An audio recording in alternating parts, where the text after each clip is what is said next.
हार्दिक स्वागत है। आज हम राजकीय इंटर कॉलेज बसेली में युवा संसद 2024 का पहली बार आयोजन करने जा रहे हैं। तो इसमें हमारे यहाँ कक्षा 9 से कक्षा 12 तक के बच्चों ने प्रतिभाग किया है, जिसमें कुछ बच्चे पक्ष में सदस्यों की भूमिका निभाएंगे और कुछ बच्चे विपक्ष में सदस्यों की भूमिका निभाएंगे। हमने काफ़ी सारे मंत्रालय यहाँ दिए हुए हैं बच्चों को, जिनसे संबंधित प्रश्न विपक्ष में उपस्थित सदस्य पूछेंगे। तो यहाँ पर हम सदन की जो कार्यवाही है उसे लघु रूप में प्रदर्शित कर रहे हैं, जैसे राष्ट्रपति का अभिभाषण हमारे इस कार्यक्रम का हिस्सा है। उसके अलावा जो नए सदस्य हैं उनका शपथ ग्रहण और जिन नए मंत्रियों को कार्यभार दिए गए हैं उनका परिचय सत्र और साथ में सबसे महत्वपूर्ण प्रश्नकाल का आयोजन हम यहाँ करने जा रहे हैं। तो कुछ ही क्षणों में आप देख पाएंगे कि किस प्रकार हमारे विद्यार्थी युवा संसद का प्रदर्शन करते हैं। धन्यवाद।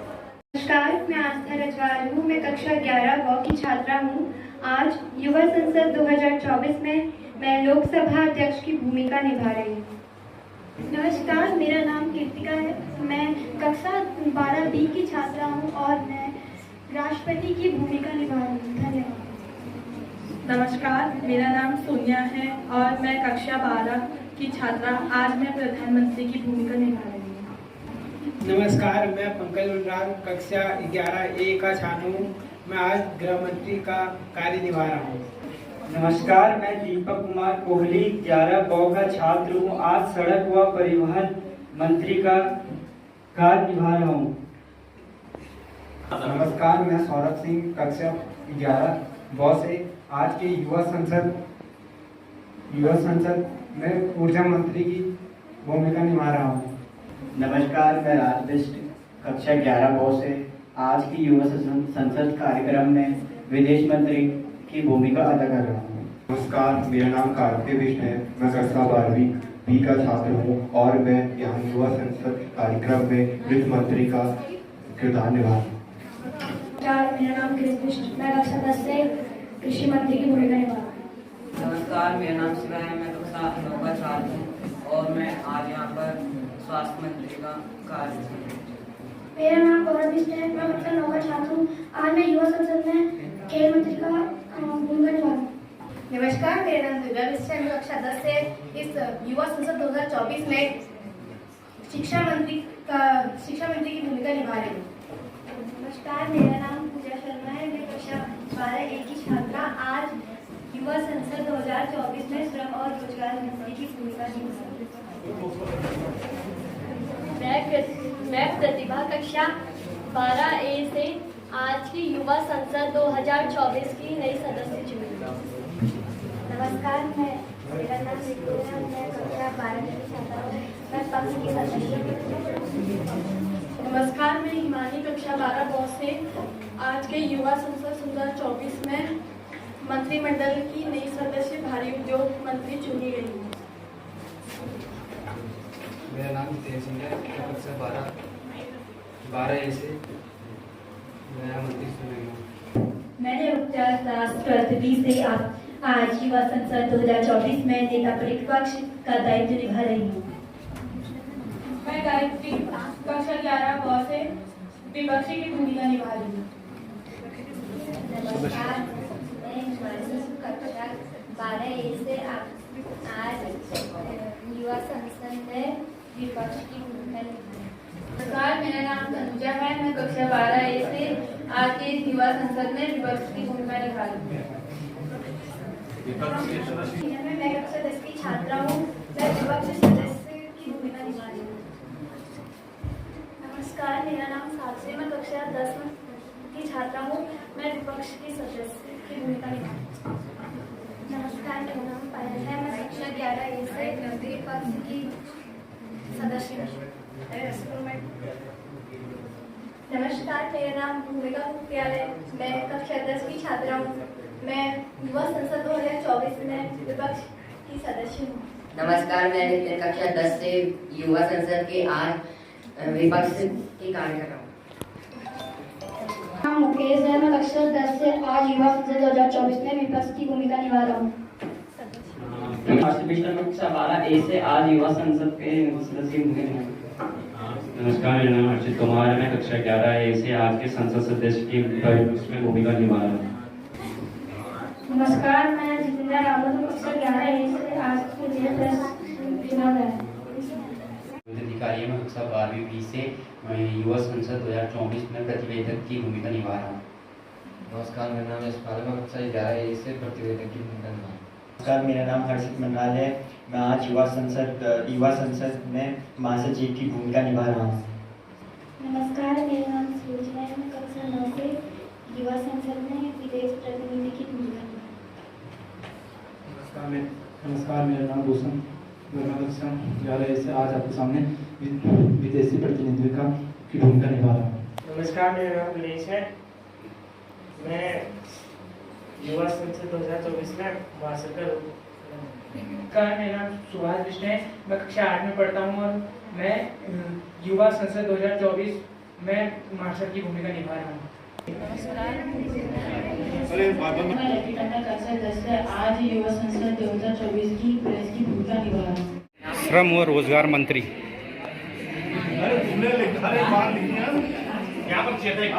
शिक्षा मंत्री, खेल मंत्री, स्वास्थ्य और आयुष मंत्री, कृषि मंत्री और वित्त मंत्री इधर ये हैं, विदेश मंत्री, ऊर्जा मंत्री, सड़क व परिवहन मंत्री, गृह मंत्री और ये हैं हमारी प्रधानमंत्री।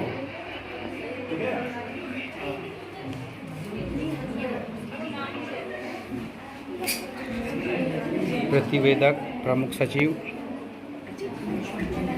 विदेश प्रतिनिधि, नेता प्रतिपक्ष,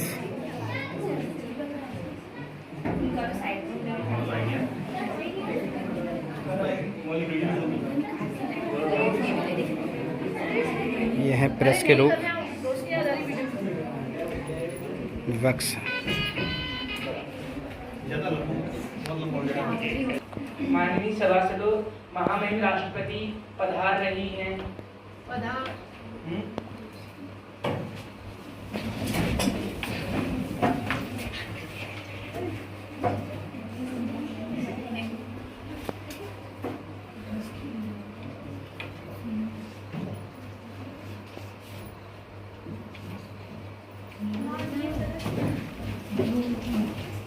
माननीय सदस्यगण, मैं 18वीं लोकसभा के सभी नवनिर्वाचित सदस्यों को बहुत बहुत बधाई और शुभकामना देना चाहती हूँ।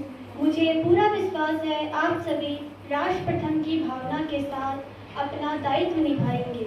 मैं सुश्री आस्था जी को अध्यक्ष की गौरवपूर्ण भूमिका निभाने की शुभकामनाएं देती हूँ। आगामी सत्र में मेरी सरकार अपने इस साल का पहला बजट पेश करने जा रही है। ये बजट सरकार की दूरगामी नीतियों एवं फ्यूचरिस्टिक विजन का एक प्रभावी दस्तावेज होगा। माननीय सदस्यगण, रिफॉर्म, परफॉर्म और ट्रांसफॉर्म के संकल्प ने भारत को दुनिया की सबसे तेजी से बढ़ने वाली अर्थव्यवस्था बना दिया है। साल 2021 से लेकर साल 2024 के बीच भारत ने औसतन 8% की रफ्तार से विकास किया है। आज भारत अकेले ही दुनिया की अर्थव्यवस्था में 15% का योगदान दे रहा है। मेरी सरकार अर्थव्यवस्था के 3 स्तंभों मैन्युफैक्चरिंग, सर्विस और एग्रीकल्चर को बराबर महत्व देती है। माननीय सदस्यगण, वुमेन लाइफ डेवलपमेंट के लिए समर्पित मेरी सरकार ने महिला सशक्तिकरण का नया युग शुरू किया है। पहले भारत की नारी शक्ति लंबे समय तक विधानसभा और लोकसभा में आर्थिक भागीदारी की मांग कर रही थी। आज उनके पास नारी शक्ति वंदन अधिनियम की ताकत है। माननीय सदस्यगण, पहले जो विद्यार्थी सिर्फ भारतीय भाषाओं में शिक्षा ग्रहण करते थे, उनके साथ अन्याय की स्थिति थी। आज मेरी सरकार ने नई राष्ट्रीय शिक्षा नीति लागू कर इस अन्याय को दूर करने के लिए कदम उठाए हैं। भारत के युवा अब भारतीय भाषाओं में भी इंजीनियरिंग की पढ़ाई करने का विकल्प मिला है।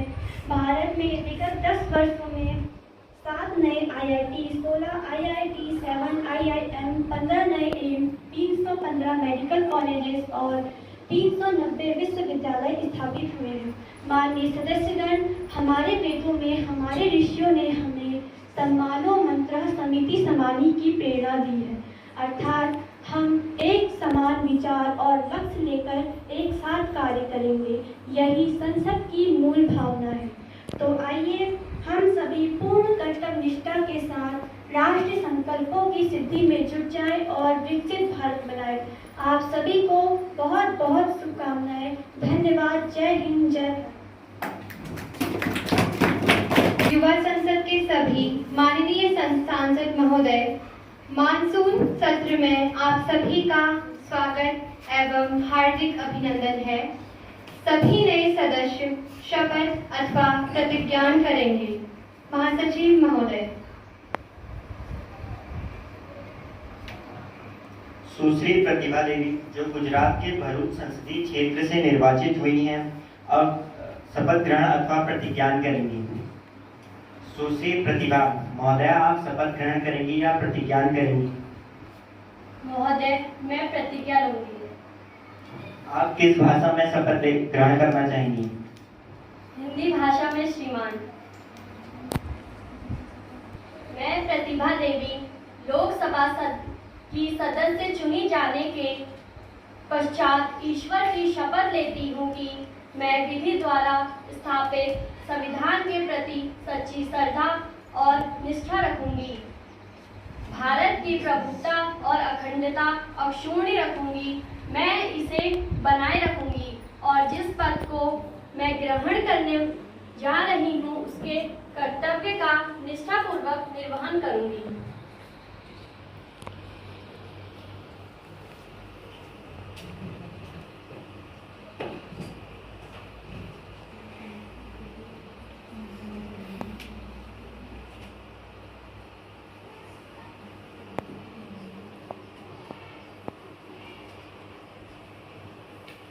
श्री नितिन सिंह जो उड़ीसा के संबलपुर संसदीय क्षेत्र से निर्वाचित हुए हैं, अब शपथ ग्रहण प्रतिज्ञान करेंगे।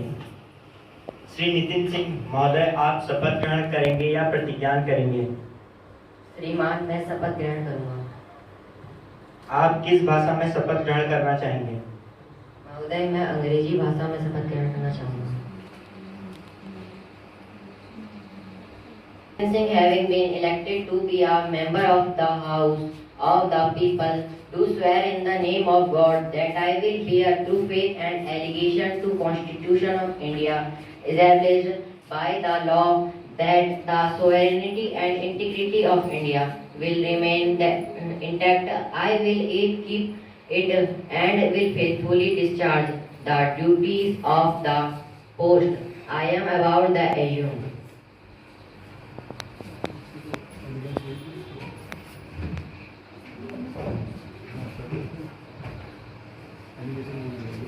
माननीय सदस्यगणों, अत्यंत द्रविड़ हृदय से मैं सभा को सूचित करना चाहती हूँ कि महाराष्ट्र के नांदेड़ लोकसभा क्षेत्र से सांसद वसंतराव चौहान जी का लंबी बीमारी के बाद निधन हो गया है। इन्होंने सदैव क्षेत्रीय जनता की समस्याओं के निदान के लिए अपना सर्वोत्तम योगदान दिया है। हम इन्हें श्रद्धांजलि अर्पित करते हैं। मैं माननीय प्रधानमंत्री महोदया से अनुरोध करूंगी कि वे सांसद वसंतराव चौहान जी को श्रद्धांजलि अर्पित करें।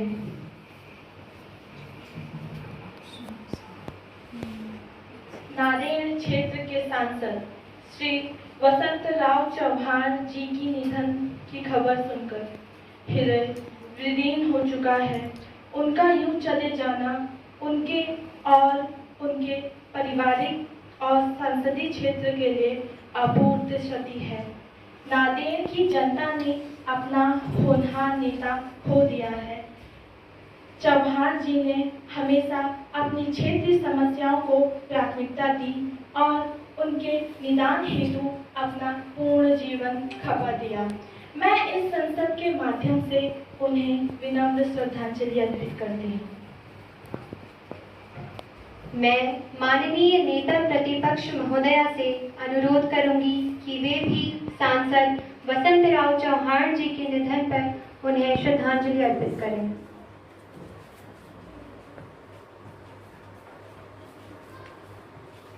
वरिष्ठ कांग्रेस नेता श्री चौहान जी का निधन न केवल महाराष्ट्र बल्कि संपूर्ण भारत व संसदीय की अपूर्ण क्षति है।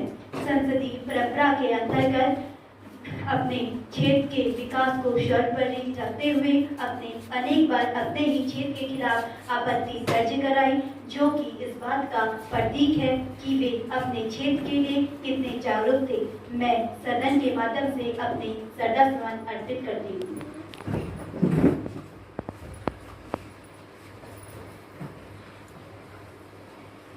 अपना गहरा शोक प्रकट करने के लिए अपने स्थान पर कुछ क्षणों के लिए मौन खड़े होंगे।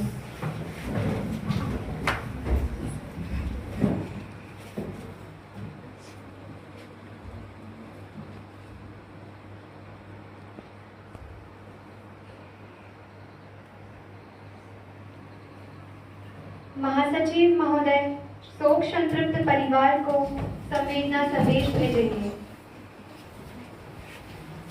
जी श्रीमान।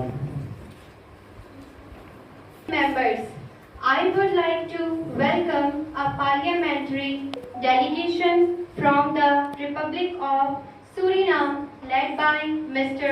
Marinus B., the Chairman of the National Assembly of Suriname, along with his teammates, and friendship of our relations.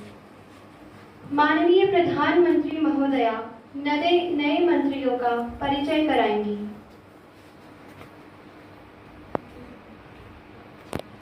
माननीय अध्यक्ष महोदया, मैं आपके माध्यम से इस संसद में नए मंत्रिमंडल के सदस्यों का परिचय कराना चाहती हूँ। श्री जितेंद्र, राज्य पर्यटन मंत्री।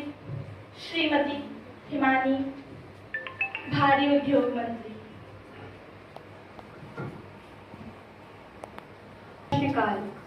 प्रश्न संख्या 101 श्री मुकेश जी, सदस्य लोकसभा।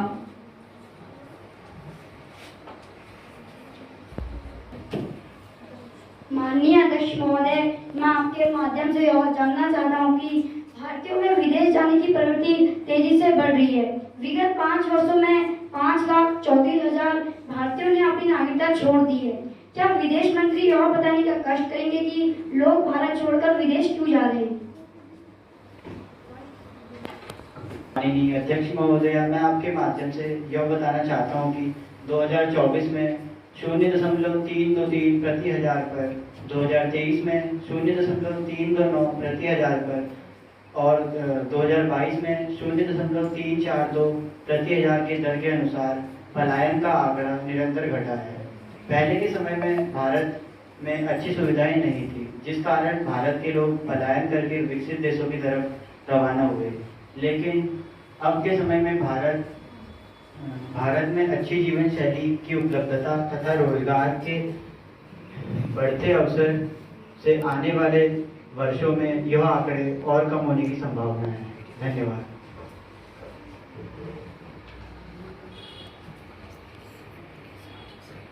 प्रश्न संख्या 102 श्रीमती भूमिका जी, सदस्य लोकसभा। माननीय अध्यक्ष जी, मैं यह जानना चाहती हूँ कि क्या यह सरकार इस तथ्य से अवगत है कि देश में महिलाओं के साथ दुष्कर्म और दुर्व्यवहार की शर्मनाक घटनाएं निरंतर बढ़ रही हैं? क्या आपकी सरकार द्वारा दिखाए गए अच्छे दिनों के दिवा सपनों का यह हश्र आपको नजर आ रहा है?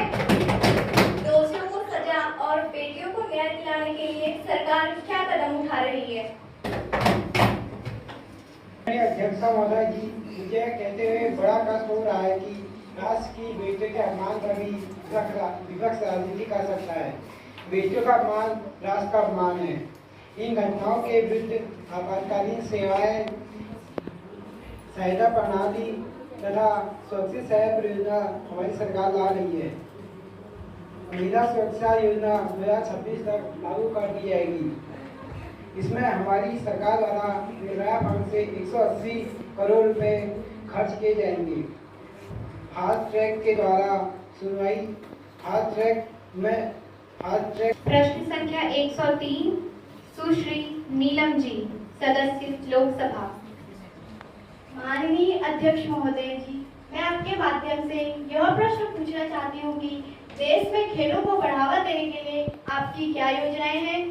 पेरिस ओलंपिक खेलों में देश का प्रदर्शन आशानुरूप क्यों नहीं हो रहा है? खेल में बजट 2014 के बाद देश में खेल को बढ़ावा देने और खेल संस्कृति को विकसित करने के लिए हमारी सरकार विभिन्न योजनाएं लेकर आई है। उन योजनाओं से इस संसद को अवगत करा देते हैं। लक्ष्य ओलंपिक पोडियम योजना सितंबर 2014 में युवा मामले और खेल मंत्रालयों ओलंपिक खेलों में एथलीट्स की तैयारियों को बढ़ावा देने के उद्देश्य से लक्ष्य ओलंपिक पोडियम योजना लेकर आई है, जिसके अंतर्गत एथलीटों को चयनित करना तथा चयनित एथलीटों को सहायता करना शामिल है। इस योजना के अंतर्गत मिशन ओलंपिक से जो चुने एथलीटों की सहायता व प्रोत्साहन के रूप में 50,000 रुपए प्रति माह जेब भत्ता दिया जाता है। फिट इंडिया मूवमेंट 2018, खेलो इंडिया योजना 2018, विदेश खेल क्षेत्र योजना, राष्ट्रीय खेल प्रतिभा प्रतियोगिता योजना, ये वे प्रयास हैं जो सरकार द्वारा खेलों को बढ़ावा देने के लिए किए जा रहे हैं। अब बात करते हैं ओलंपिक में भारत की प्रदर्शन की, तो मान्यवर सरकार द्वारा किए गए प्रयासों का प्रभाव ये रहा कि भारतीय एथलीटों का प्रदर्शन बहुत ही बेहतर रहा। 2016 रियो ओलंपिक, 2020 टोक्यो ओलंपिक, उसके साथ ही कॉमनवेल्थ गेम्स और पैरालंपिक में भी भारतीय एथलीटों ने पदक जीतकर भारत का मान बढ़ाया है।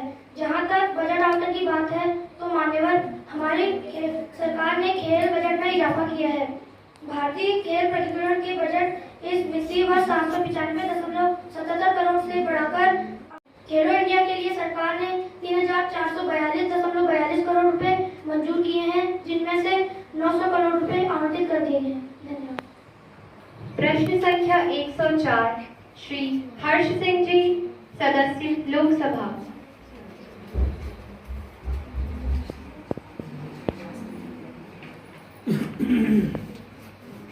उत्तर पटल पर रख दिया गया है।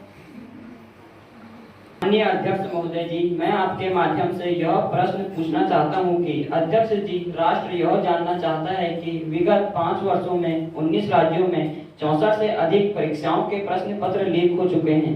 क्या सरकार यह बताने का? माननीय अध्यक्ष महोदया, मैं आपके माध्यम से समस्त राष्ट्र को यह बताना चाहूंगी कि जब से हमारी सरकार आई है, हमने भ्रष्टाचार को जड़ से खत्म करने के संपूर्ण प्रयास किए हैं। माननीय महोदय, कुछ प्रतियोगी परीक्षाओं में विभिन्न माध्यमों से शिकायत, जैसे कि समाचार पत्रों, न्यूज चैनलों या सोशल मीडिया आदि के माध्यम से हमें मिलती है, तो हमारी सरकार द्वारा उन प्रतियोगी परीक्षाओं का परिणाम तब तक जारी नहीं किया जाता जब तक कि हम उन परिणाम से पूर्ण तरह संतुष्ट न हो जाए। माननीय महोदय, कुछ प्रतियोगी परीक्षाओं में गड़बड़ी पाई गई, कुछ गिरफ्तारियां भी हुई और दोष सिद्ध हो जाने पर नियमानुसार कड़ी कार्रवाई भी की गई, ताकि भविष्य में ऐसी घटनाएं न हो। धन्यवाद। प्रश्न संख्या 105 श्रीमती गायत्री जी, सदस्य लोकसभा। मैडम स्पीकर, आपका बहुत बहुत धन्यवाद कि आपने मुझे मेरे प्रश्न पूछने का अवसर प्रदान किया। मैडम स्पीकर, मैं आपके माध्यम से प्रश्न पूछना चाहती हूँ कि ऑनलाइन भुगतान हेतु यूपीआई आदि जैसे कौन कौन से डिजिटल उपकरण उपलब्ध हैं? शुरुआत से लेकर अब तक कितने लेनदेन हो चुके हैं और इन्हें प्रतियोगिता अनुकूल बनाने के लिए क्या क्या प्रयास किए गए हैं?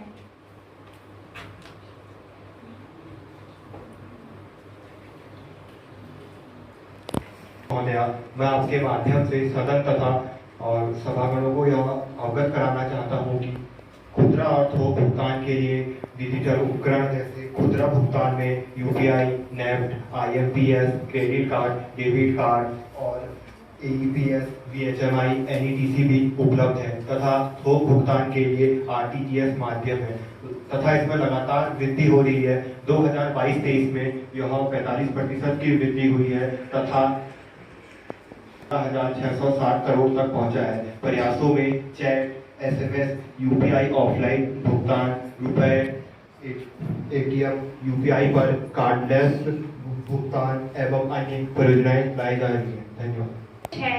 श्रीमती साक्षी जी, लोकसभा सदस्य।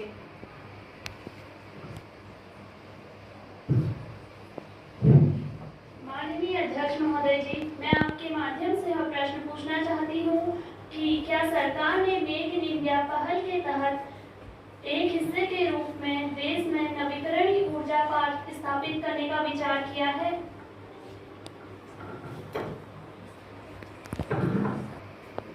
माननीय अध्यक्ष महोदया जी, मैं आपके माध्यम से यह बोलना चाहता हूँ कि सौर पार्क से 40 गीगावाट ऊर्जा उत्पादन का लक्ष्य है। 18 मेगा सौर विद्युत परियोजना के तहत लक्ष्य विकास का फोकस है। 12 राज्यों में 50 सौर पार्कों का कार्य प्रगति पर है। मध्य प्रदेश में 8, गुजरात में 7, छत्तीसगढ़ में 1, झारखंड में 3, महाराष्ट्र में 7 तथा ओडिशा में 3। पार्क का निर्माण कार्य तीव्रता से चल रहा है। हमारी सरकार के नवीकरणीय राष्ट्र प्रभावशाली प्रवृत्ति की ओर अग्रसर है तथा वैश्विक ऊर्जा बाजार में क्लीन और ग्रीन ऊर्जा का बढ़ावा दे रहे हैं।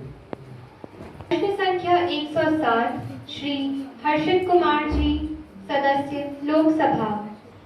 माननीय अध्यक्ष महोदय, मैं आपके माध्यम से यह बस पूछना चाहता हूं कि सड़क तथा राजमार्ग निर्माण की प्रमुख उपलब्धियां, जिनमें सबसे तेज निर्माण का रिकॉर्ड शामिल है, इसका विवरण दें तथा रणनीति भी बताएं। धन्यवाद।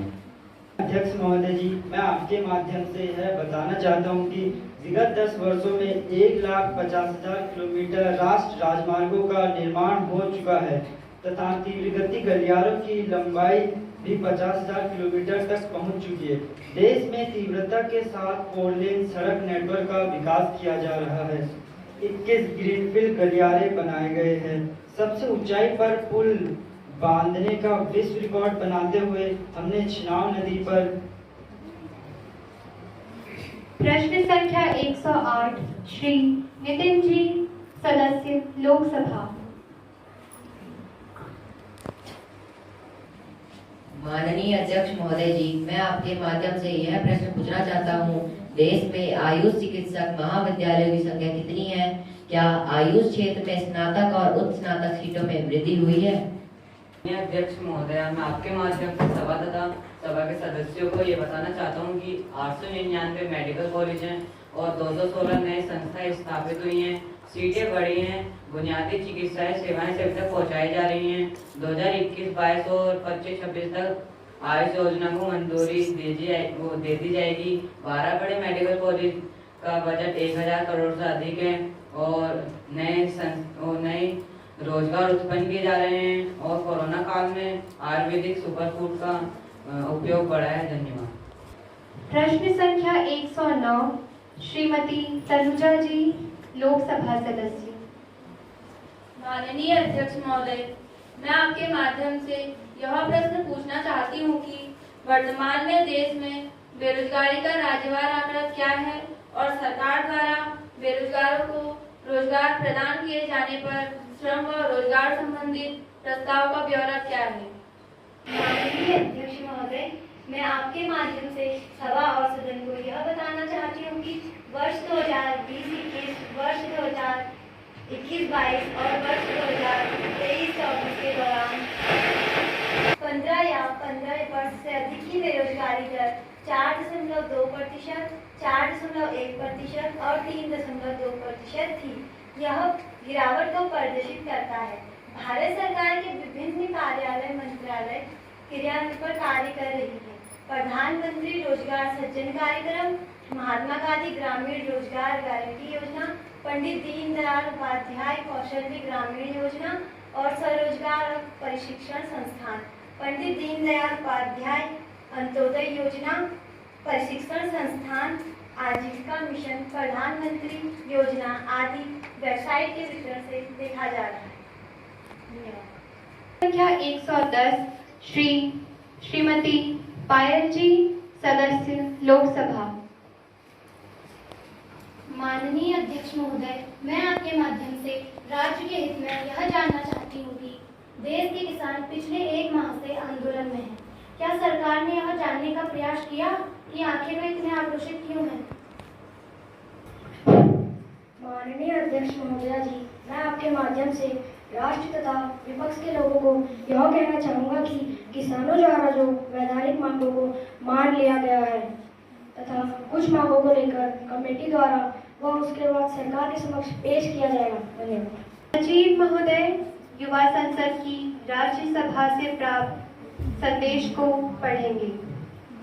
श्रीमान, मुझे युवा संसद की राज्यसभा से के महासचिव से प्राप्त निम्नलिखित संदेश की सूचना देनी है। युवा संसद की राज्यसभा के प्रक्रिया एवं कार्य संचालन विभाग के अनुसार मुझे रेलवे संशोधन अधिनियम 2024 की एक प्रति सभापटल पर रखने के निर्देश हुए हैं, जो राज्यसभा द्वारा 30 अगस्त 2024 को हुई बैठक में पारित किया गया था। महासचिव महोदय, राज्यसभा द्वारा पारित किए गए विधेयक की प्रति सभा पटल पर रखेंगे।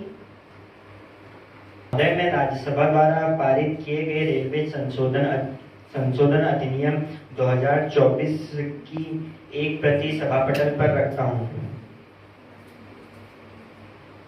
आज की यह सभा अनिश्चित काल के लिए स्थगित की जाती है।